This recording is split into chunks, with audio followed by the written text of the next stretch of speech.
11 जुलाई दिन शुक्रवार दक्षिण कन्नड़ डिस्ट्रिक्ट में एक बेलथागढ़ी कोर्ट है जहां पर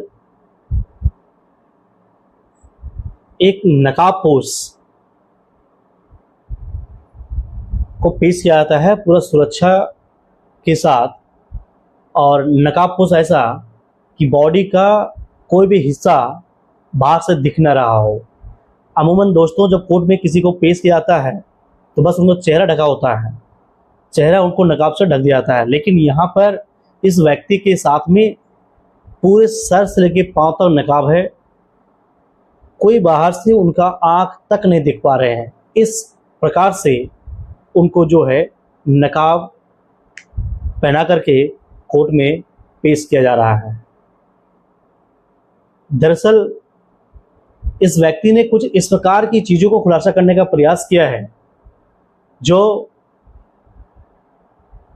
देश के अलग अलग हिस्सों में एक बहुत बड़ी सनसनीखेज खुलासा होगा। इन्होंने अपने कार्यकाल के दौरान में जो भी कुछ इन्होंने देखा, जो भी कुछ इन्होंने अपने हाथों से किया, जो करवाया गया, और सारे चीज़ का खुलासा करने के लिए व्यक्ति खुद से सामने आया है। आपको जान के हैरानी होगी कि अगर इनकी बात में सत्यता है और ये सच्चाई है तो हाल के दिनों में देश में पहला ऐसा दिल दहला देने वाली घटना सामने आएगी। दरअसल दोस्तों यह व्यक्ति जो है इसके बारे में बहुत ज़्यादा कुछ खास नहीं कहा जा सकता है, क्योंकि इन्होंने पुलिस के समक्ष मतलब अपनी सुरक्षा को मद्देनजर और सुरक्षा को ध्यान में रखते हुए चीज़ों को बताने का फैसला किया है। इनका और इनके पूरे परिवार का पुलिस की ओर से या कोर्ट की ओर से पूरा आश्वासन दिया गया है कि ना आपका किसी प्रकार से नाम आएगा, ना किसी प्रकार से आपका किसी भी तरह से कोई जिक्र किया जाएगा। इसलिए इनकी पहचान में बहुत ज़्यादा कुछ तो नहीं बताया जा सकता है, लेकिन इतना जरूर बताया जा सकता है यह जो व्यक्ति दावा कर रहा है ये आखिर कौन है और क्यों इसको इतने जो है पर्दादारी करके इनको पेश किया जा रहा है। और इनके व्यक्ति की परिवार को जो है ये बहुत ज़्यादा खतरा भी है इन चीज़ों को लेकर के। तो दोस्तों ज़्यादा समय ना लेते हुए आइए सीधा हम लोग कहानी पर चलते हैं। नमस्कार, आदाब, सत श्री अकाल। मैं अविनाश कुमार और हाजिर ऑफिस से एक बार एक सच्ची घटना को लेकर के। इस कहानी की शुरुआत हम लोग इसका थोड़ा सा इसके विषय में आपको बता देते हैं। इनका पहचान ये है कि इन्होंने 19 साल तक धर्मस्थला जो मंदिर है देश के अलग अलग हिस्सों में, इनमें इन्होंने एक कर्मचारी के तौर पर इन्होंने अपना 19 साल तक इस मतलब एक कर्मचारी के तौर पर काम किया है। इन्होंने अपना योगदान दिया है कर्मचारी के तौर पर 19 साल तक इस धर्मस्थला मंदिर में। और ये 19 साल के दौरान में इन्होंने जो भी कुछ देखा और जो भी कुछ इन्होंने समझा, उन सारी चीज़ों को जो है इस मतलब जो दावा है इस दावा के तहत ये पेश करने की कोशिश कर रहे हैं। बहुत ही सनसनीखेज दावा किया है इन्होंने, ऐसा कि मतलब जैसे मैंने पहले बताया कि देश में दहला देने वाली घटना हो सकता है अगर ये सच साबित हुआ तो।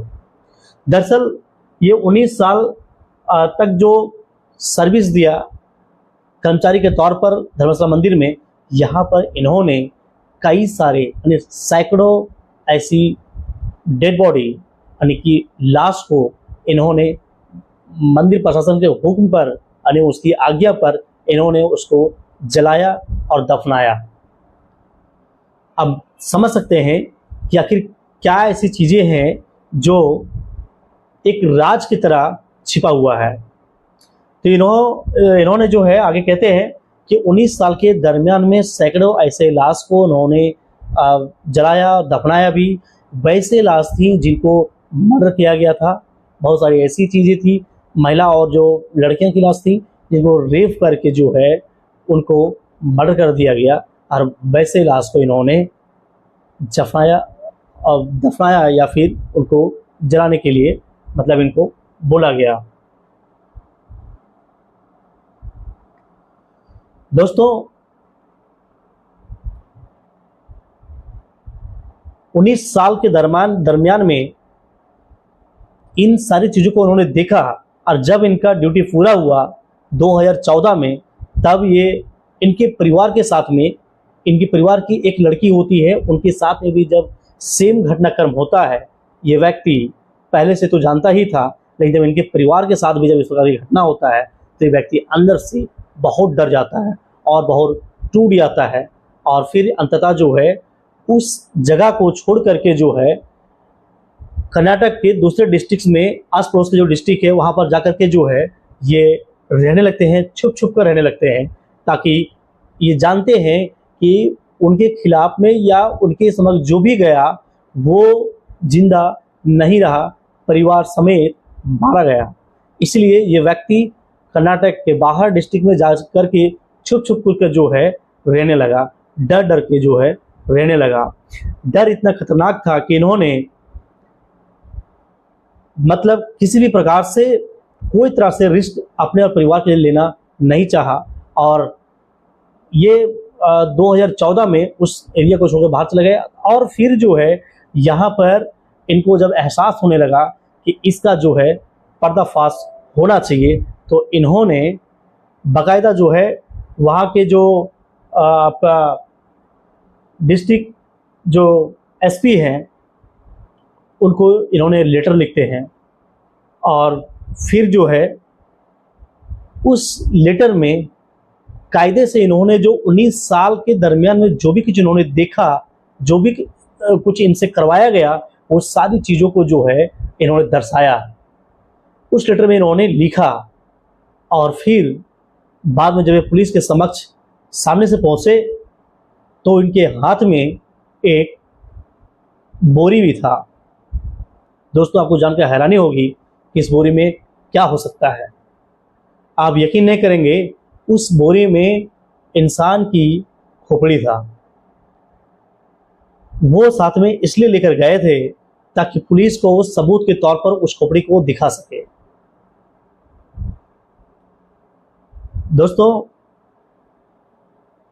जब ये बाकायदा वहाँ पर उनको लेटर लिखा गया और फिर जो है वो सामने प्रस्तुत हुए,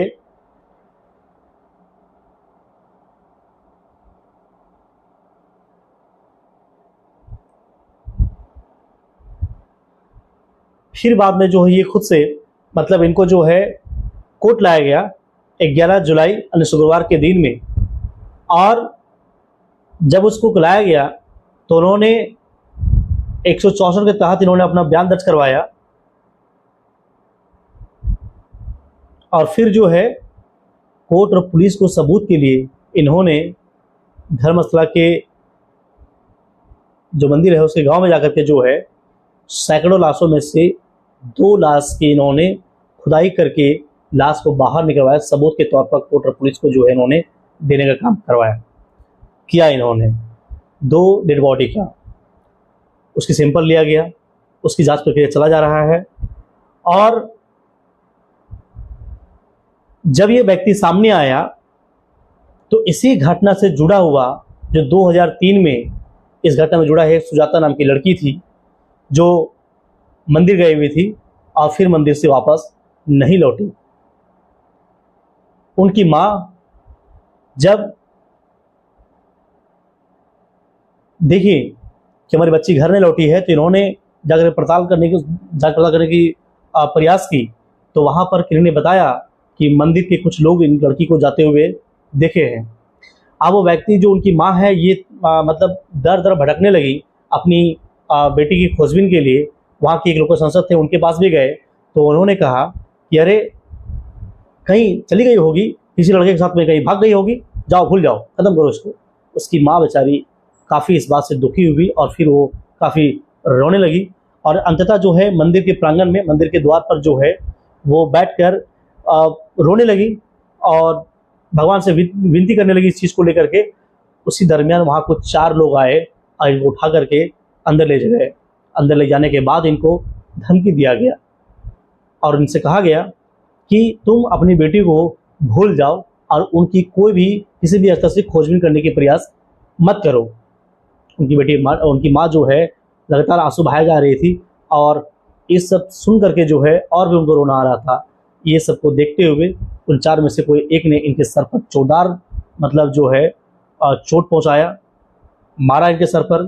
बेचारी वहीं बेहोश हो गई, और फिर जब इनको होश आया तो पास ही कोई नज़दीकी हॉस्पिटल है, वहाँ पर अपने आप को पाई। और फिर जब पता चला कि इनके सर पर जो है वो 8 टका यानी कि स्टिचेस लगा था उनको उनके सर पर। दोस्तों, माँ तो बेचारी हार गई, उनको मार भी हुआ, लेकिन जब ये घटनाक्रम जब सामने आया तब उसकी माँ फिर से एक बार आई थाने में, और फिर उनसे जो है वो तो समझ चुकी थी कि अब तो बेटी नहीं रही, लेकिन वो बस इतना अब चाहती है कि उनकी जो है बॉडी का कुछ अंश उन्हें मिल जाए ताकि बेटी का दाह संस्कार वो कर सके। अब जाकर के पुलिस भी जो है उनके एफआईआर को दर्ज किए, और फिर उनको आश्वासन भी दिए कि ठीक है, इस पर जो है खोजबीन किया जा रहा है, इसको प्रयास किया जा रहा है। तो दोस्तों, अपने आप में एक बहुत बड़ी ये मिस्ट्री है, जिसको देश में मतलब अगर ये सच्चाई सामने होता है तो बहुत बड़ी घटनाक्रम होगा। और ये बस एक चर्चा का विषय ही बना हुआ है, अभी तो इसका स्टार्ट ही किया गया है। अभी से कर्नाटक में काफ़ी उथल पुथल ये मतलब चलना शुरू हो गया है। दोस्तों, इसी क्रम में जब उनके होम मिनिस्टर से पूछा जाता है, कर्नाटक के होम मिनिस्टर से पूछा जाता है कि अभी तक जो है इतना सब कुछ होने के बाद अभी इस प्रक्रिया में आगे क्यों नहीं बढ़ा जा रहा है, तो उनका कहना है, जो होम मिनिस्टर है, उनका गृह मंत्री जो है, उनका कहना है कि पहले पुलिस का डायरेक्शन आ जाए, उसके बाद जो है इस विषय पर आगे की कार्रवाई की जाएगी। दोस्तों, इस प्रकार से न जाने कितने सारे ऐसे रहस्यमयी घटनाएं हैं जो कानून तक नहीं आ पाता है। अगर कानून तक आता भी है तो बहुत सारी ऐसी घटनाएं हैं जो कानून के पन्नों में वो दब कर रह जाता है और बाहर वो नहीं निकल पाता है।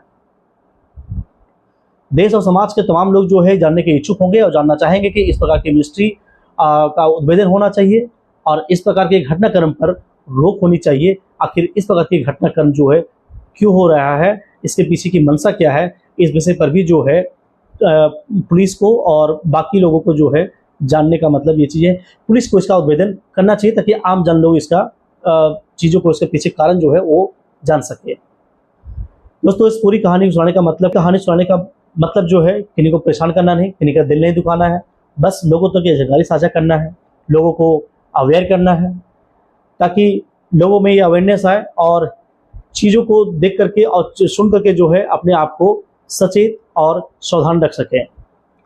दोस्तों, इस घटनाक्रम के बाद आपकी मन में जो भी कोई इच्छा होगा आप कमेंट बॉक्स में ज़रूर दर्शाएं, और चैनल में अगर आप नए होंगे चैनल को सब्सक्राइब ज़रूर करें, और वीडियो पसंद आए हो तो वीडियो को लाइक ज़रूर करें। धन्यवाद।